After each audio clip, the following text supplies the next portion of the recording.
IVM.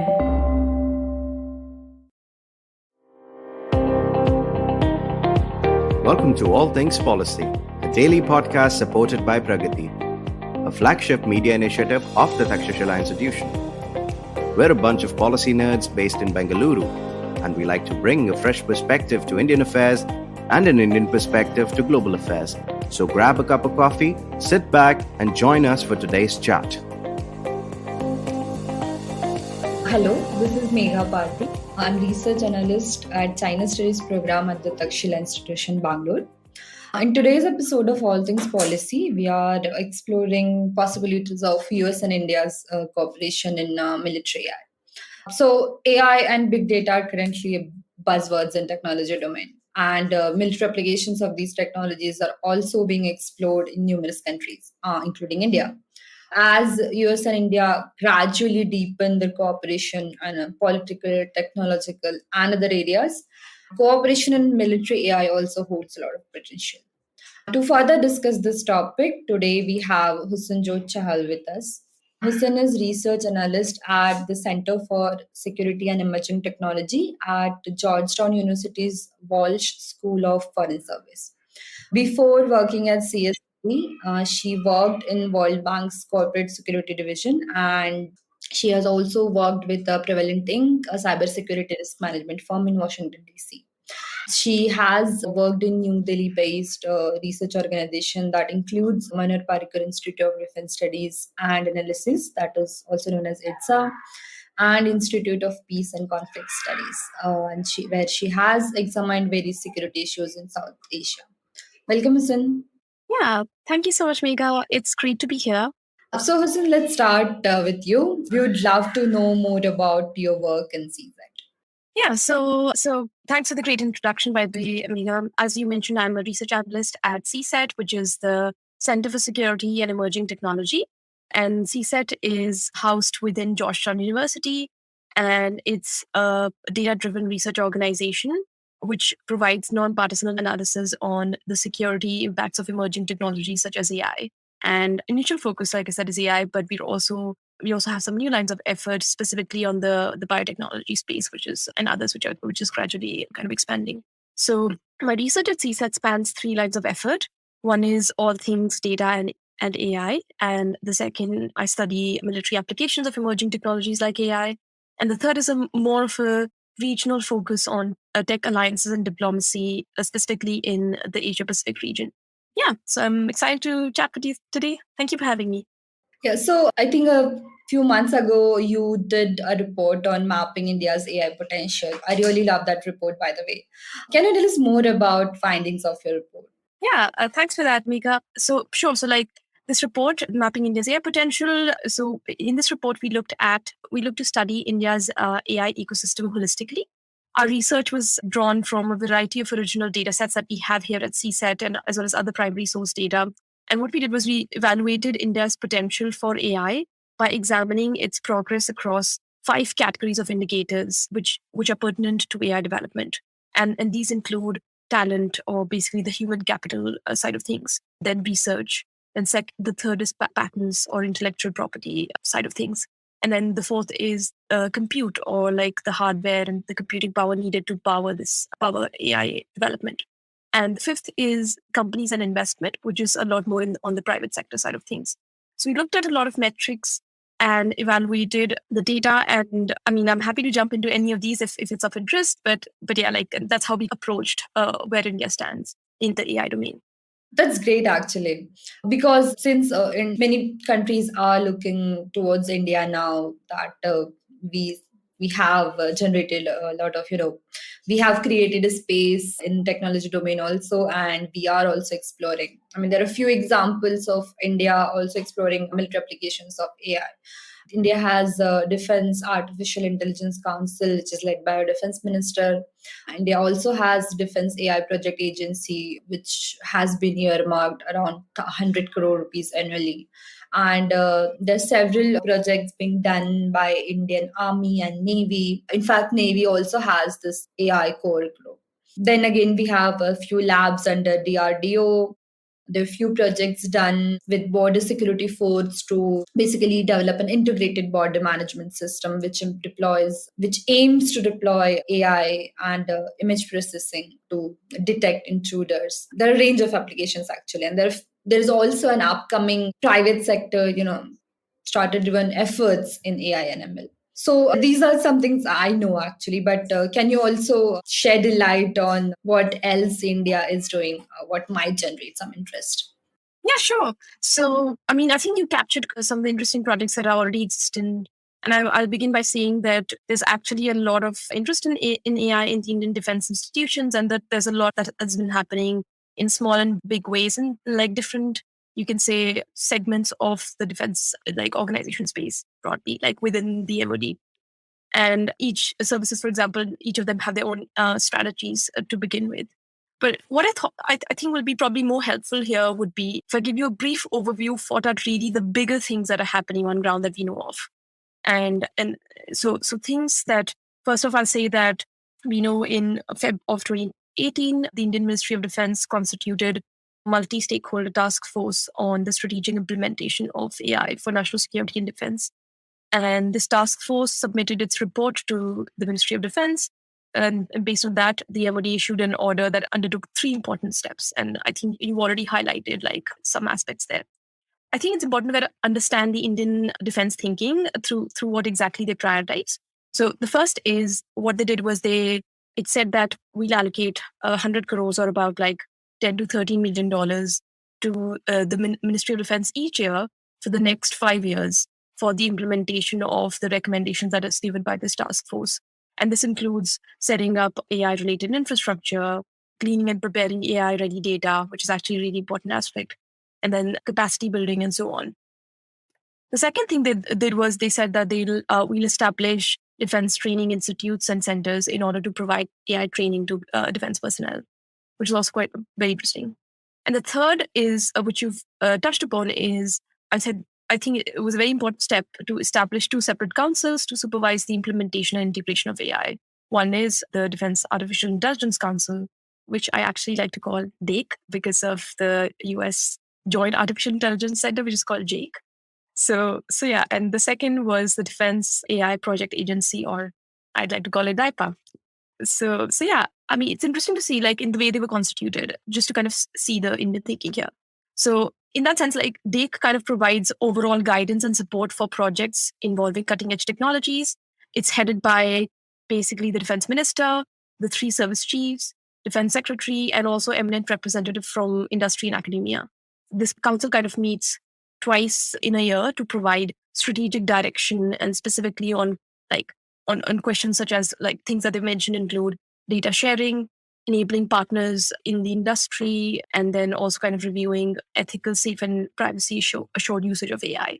So from its structure, it seems that the DAIC is very different from the US JAIC in that sense, in being more like high level and top down organization, giving strategic direction only, even though some of the topics they touch upon are similar with the US JAIC, I would say in some sense, but like, it's very top down, kind of giving the overall direction. And the second agency was DIPA, which is chaired by the Secretary of Defense Production and is actually tasked to lay down the standards for technology development, and also like things like delivery processes, and like what are the standard operating procedures for the different projects that they have in the pipeline. And also in kind of selecting who the strategic partners will be for all of those projects. And this means partners, I'm guessing, like in the industry side of things, in academia, and then internationally also, like international partners.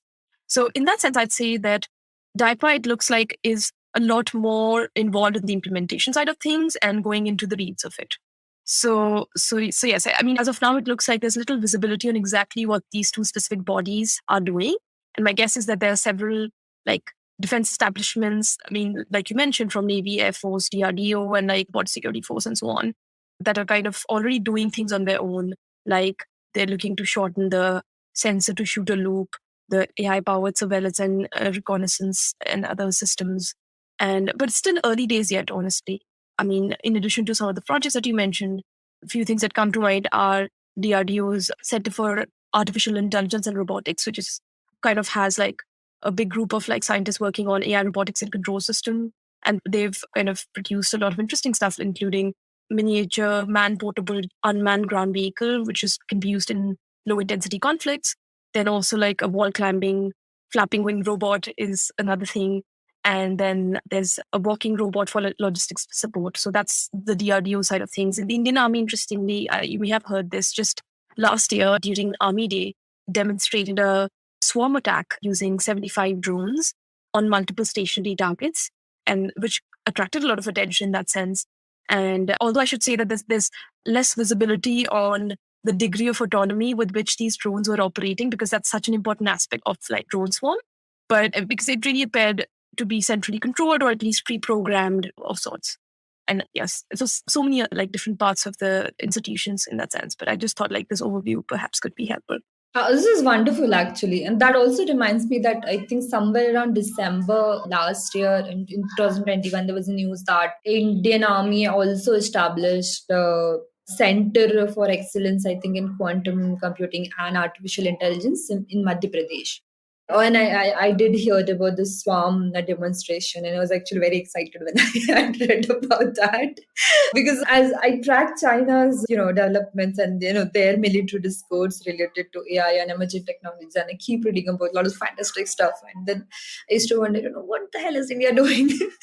I mean, where are we? This is the obvious kind of question. And when I read about this swarm attacks, I was kind of filled with pride and joy. Okay, so I'm demonstrating my this ignorance here, but let's move on to cooperation front. So cooperation in AI can be done on numerous fronts. CSET report itself mentions a lot of avenues like testing, evaluation, validation, and research and development, personal exchanges, data sharing, and standardization. So, according to you, which areas do you think Washington and New Delhi should prefer to cooperate when it comes to military technologies? Yeah, so I think before I kind of like jump into this question, maybe I think I can like begin by giving like a very quick overview of like one kind of categorization to look at applications of AI in the defense space. And I just find it super helpful to kind of like then put things and bucket things in English. So in that sense, like if you're looking, so I'll say that of course, like AI is a general purpose technology, and it can really be applied to absolutely anything that you really want to kind of apply it to, like in any defense organization. Having said that, I'll just say that it's this one helpful categorization, and thanks to some of the work by RAND Corporation on this, is to lay out military applications along the spectrum. And if you're looking at the spectrum, there are three important nodes that you can see here. So like on the one end is something called like enterprise AI, and which basically involves applications deployed widely at the enterprise level, such as like AI-enabled personnel management systems, financial management systems, health records, etc. And then on the other end of the spectrum is the operational AI, which kind of refers to applications employed in an operating environment. And this includes like autonomous tanks, vehicles, command and control systems, and like similar stuff. So, and then in the middle of sorts, is what we have something called the mission support AI, which includes applications that are tailored for very specific missions. And something like you can say the DoD's Project Maven that looked at AI to analyze like kind of surveillance drones and footage and sort of footage from surveillance drones in that sense, I should say. Others in this category include, I would say, AI-enabled support for logistics, like predictive maintenance and other aspects of the cybersecurity side of things. So why I said this is because it's kind of helpful in understanding what is really realistic as of now and what countries need to can kind of really partner on. So, for instance, I'll say that any investments like that the Department of Defense in the US is making in the operational AI is not likely to come up anytime soon. And by that, I mean, if we start today, I'll say for the next 10 years, we won't probably see anything because it's a really complicated space. It's very hard to kind of like get the technological kind of progress like up to the mark there. Enterprise AI, on the other hand, is a much shorter turnaround. Like enterprise AI again, like is the more like organization-wide stuff. And if we start today, perhaps I'm guessing like in the next 5 years, we probably will get something, we'll get somewhere. And this is what a lot of the work within the US by the Joint Artificial Intelligence Center is focused on. I mean, at least some of the initial work was focused on like some of the stuff that they looked at. Having said that, I say that for India and the US, it looks like, there are different things that they can look to partner, but perhaps the most feasible and technologically feasible, and I would say like one that would avoid a lot of politically sensitive questions, would be to focus on the enterprise AI side of things. And that is essentially a lot of, so one example I could think of is something like predictive maintenance of defense equipment that is shared and common for both the US military as well as the Indian military. So things like that can really bring them on board. And yeah, that, long story short, that would be my suggestion.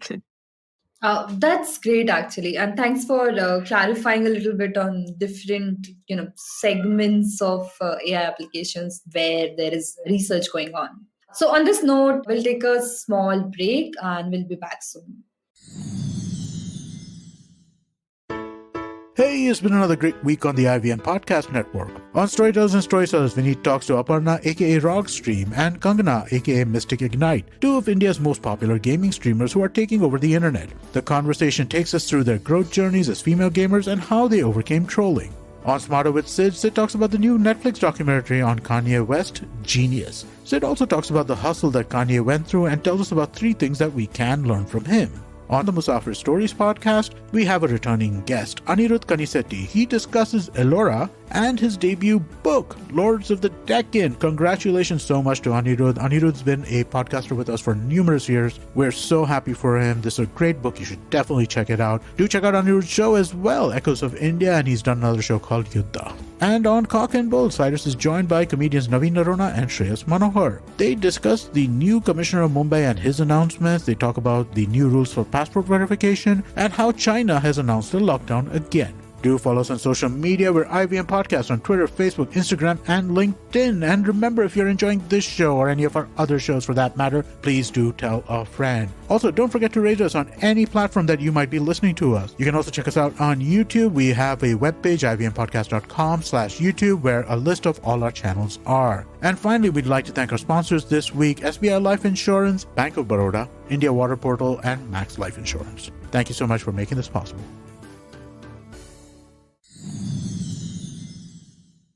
Welcome back to All Things Policy. I'm Megha Pardhi, and today we are exploring US-India cooperation in military AI with Husanjot Chahal. Before the break, we talked about Husan's work, India's foray into military applications of AI, and possible avenues of US and India cooperation in military AI.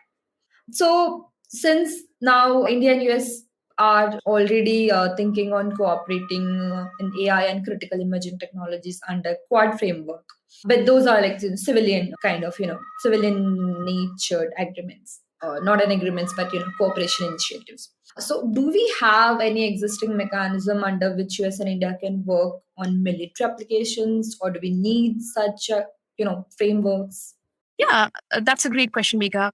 I'll say that, there are existing mechanisms, but it's just that US and India are not on it as of now. So, for instance, I'll say that the Department of Defense's JAKE has a partnership for defense, which has about, I believe, 16 defense allies and partners of the US coming together and discussing policies and like challenges and solutions to adopting AI technologies. So, and then this is adopting AI technologies in the defense domain. I think they had their 3rd meeting just last year. And yeah, unfortunately, like I said, like India is not a part of this partnership for defense as of now. But I think this is where work can be done and the two can come together in a forum such as this.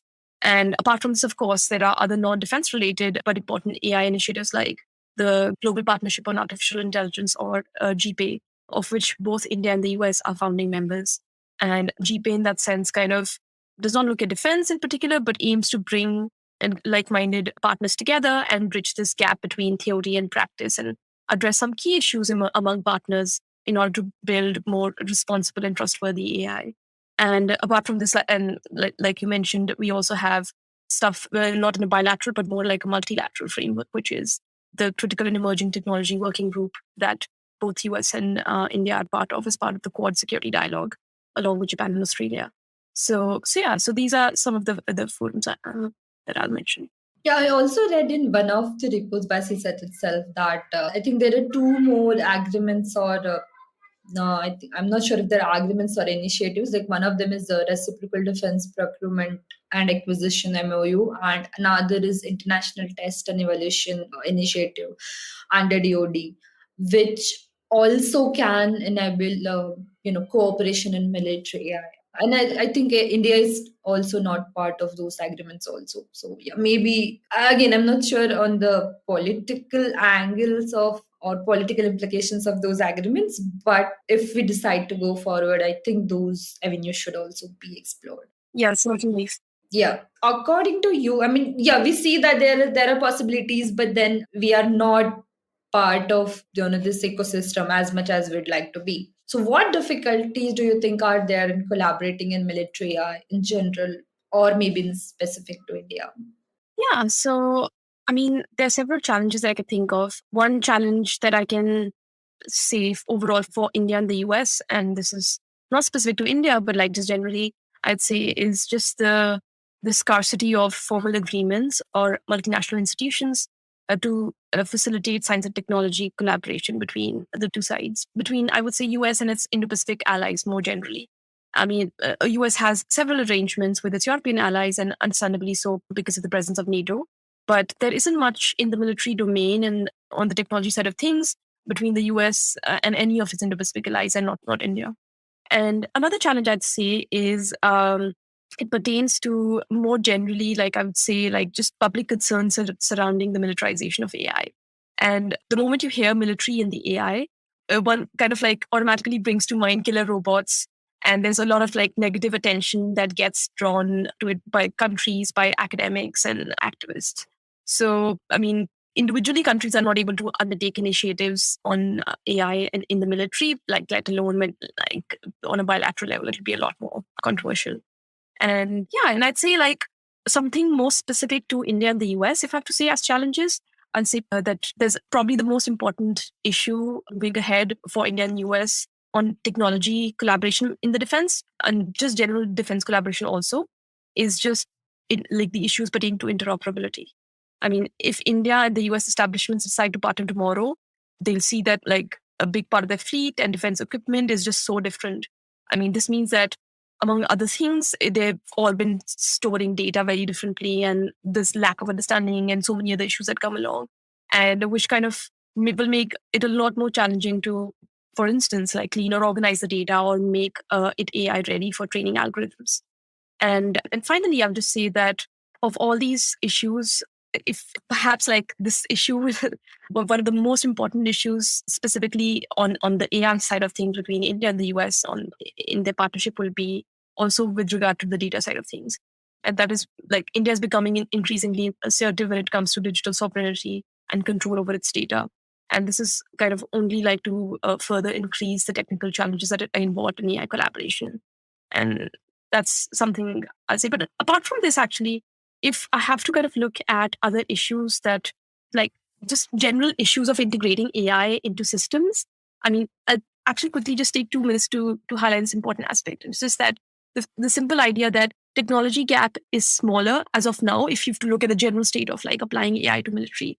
The technology gap is smaller, but it kind of grows bigger as we approach the operational side, from the enterprise to operational side. So for instance, like I'll say, I'll clearly lay out on the operational AI side of things, we have really like long way off. We can devise algorithms to beat humans at strategy games like Go because it has two players. There's a near order of play, like I play, you play, and then there's full information. But none of this is true when you're looking at the real world, especially the battlefield environment. So it is increasingly challenging to have that. And I mean, enterprise AI too, it is challenging to kind of adopt AI into enterprise AI applications. But the challenge is not the technology itself, but rather the surrounding ecosystem that needs to exist in order to enable these technologies. And the right data sets, for instance, sufficient quality and quantity of this data, and then also like talent issues and other things. And actually, one thing that I must mention is a really important aspect that just goes beyond the technological hurdle is just about establishing trust in the systems. So like my colleagues, Rita Kunaev and we worked on this and written on this at CSET as well. So like under trust, one thing is to ensure that engineers and developers that build these systems need to be able to make sure that they can trust the systems to perform as desired. So part of this involves advancing like verification, validation, testing, and evaluation. And the other aspect involved is about like the users and operators who are using these to the users can trust the system. So part of that is including these users in the design process to both kind of establish familiarity and also to improve the design of the system itself. And keep quiet. Yeah. No, that was quite wonderful, actually. Yeah. And challenges. If you ask me about challenges, I have a longer list always. yeah, and since we're talking about challenges, I think the historic distrust between the two countries is also something. I mean, of course, now the situation is changing, and a lot has changed in the past few years, and also there have been calls in India to increase cooperation with US and on different fronts, but this wasn't true, unfortunately, historically. So, I mean, yeah, there are diverging voices now. So maybe things we can see different things going forward. So lastly, let's talk about ethical consideration a little bit. So as you also mentioned that whenever there is a mention of military applications of AI, they're also scared of killer robots. So now that you have already told us that there won't be killer robots very so soon, but what are some ethical consideration that should be concerned for both US and India? Yeah. So I think like the militarization of AI and especially kind of increasing autonomy in weapons raise a lot of legal questions and ethical concerns. I mean, this is with regard to, in that sense, some of the questions that get raised pertain to accountability, like how much the human will be in control, like where will the human be in the loop. So those are the things that get attention. And then also like how do you regulate these and like what are the international regulations which will be present to kind of regulate these technologies. And yeah, so like, I mean, as I mentioned, there's so many human rights groups and humanitarian organizations, chiefly, I would say, under the umbrella of the campaign to stop killer robots that oppose the development and use of these lethal autonomous weapon systems or killer robots, even kind of calling for a preemptive ban of these fully autonomous weapons.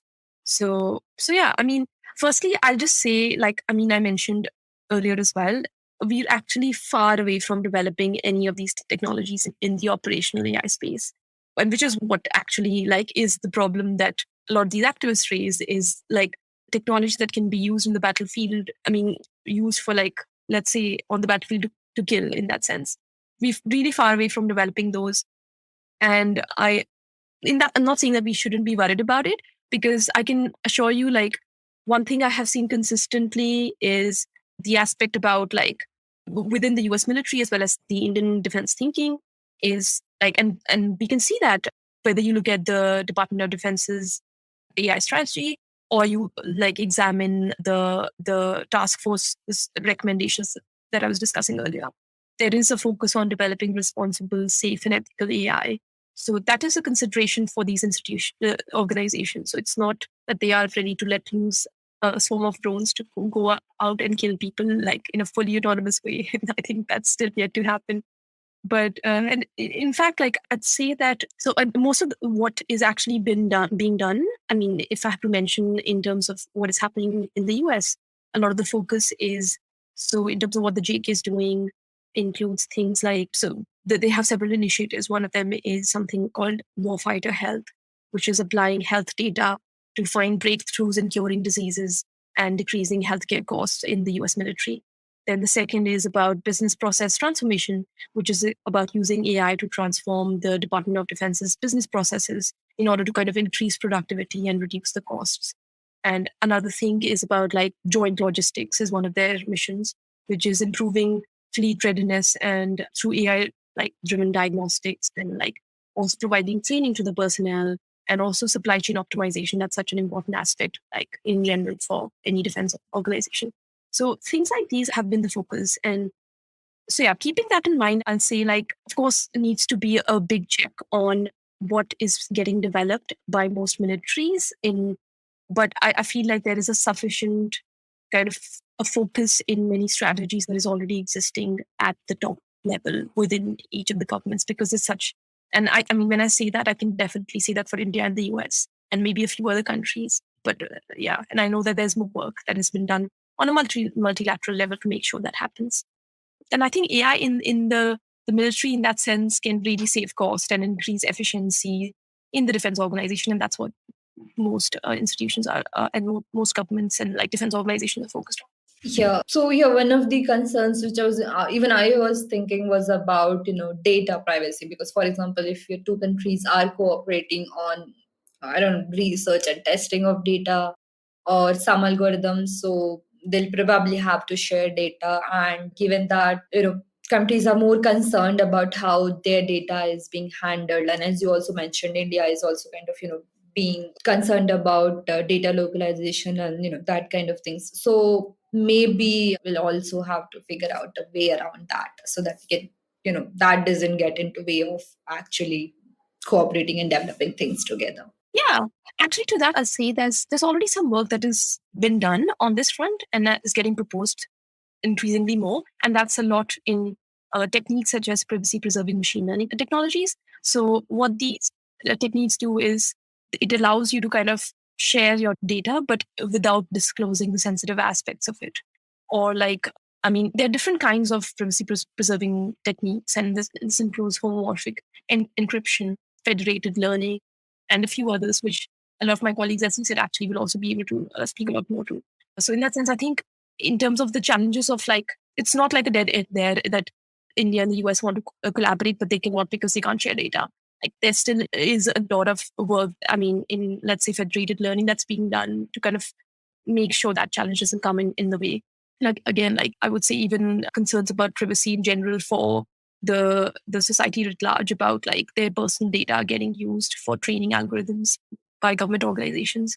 Again, there's so much that can be done without kind of making user data, user profiles, or for that matter, the sensitive aspects really getting used to train algorithms. Actually, one other thing that I should point out here is, so one of the research that we also produced last year is something that we call small data approaches. So there is this general perception that you need lots and lots of amounts of data to train cutting edge AI algorithms and to make any progress. But this over reliance on data or this thinking has kind of ignores the presence of several kind of other techniques that do not require this massive amounts of data sets. And this, among other things, so we talk about a group of these different groups of these small data approaches. And this includes, among other things, artificial data generating approaches, which is you can simulate the data. So it's basically artificial data instead of real world data. Or the second is use techniques like transfer learning, where you don't really need massive amounts of data sets on the specific problem that you're working on, and others as well. So where you can work with a much more smaller kind of data sets and still get really, and these techniques are actually doing pretty well right now. The progress in this has been tremendous, and increasingly so, a lot more than some of the traditional more supervised learning algorithms, which are more data heavy. So it's over the past decade has grown a lot more faster. So small data approaches in that sense have been there. We need to just acknowledge and also not get fixated with only the big data analogy. That's quite interesting, actually. So on this note, folks, we'll stop here for today. And this has been quite a great discussion. And I personally got to know a lot of things which I probably would have ignored otherwise. So thank you so much for joining us today. We'll see you again. Thank you, Megha.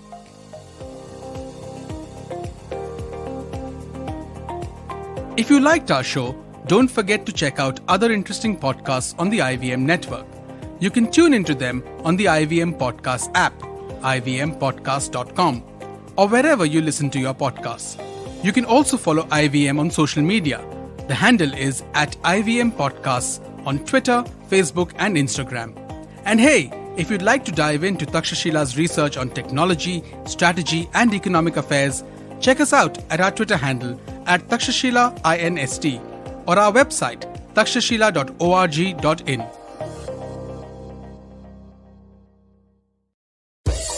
Don't you think that if everyone around you is getting smart, you better be smarter? Hey there, I'm the traveling professor Siddharth Deshmukh, and I'm back with season 2 of my podcast to make you smarter. Smarter with Sid. What's this season's focus about? Well, it's about 10-minute nuggets that will make you stand out at work. It's time to go from smart to smarter. Tune in every Tuesday and Thursday and become smarter with Sid. Habits? Routines? How exactly do they help us get better?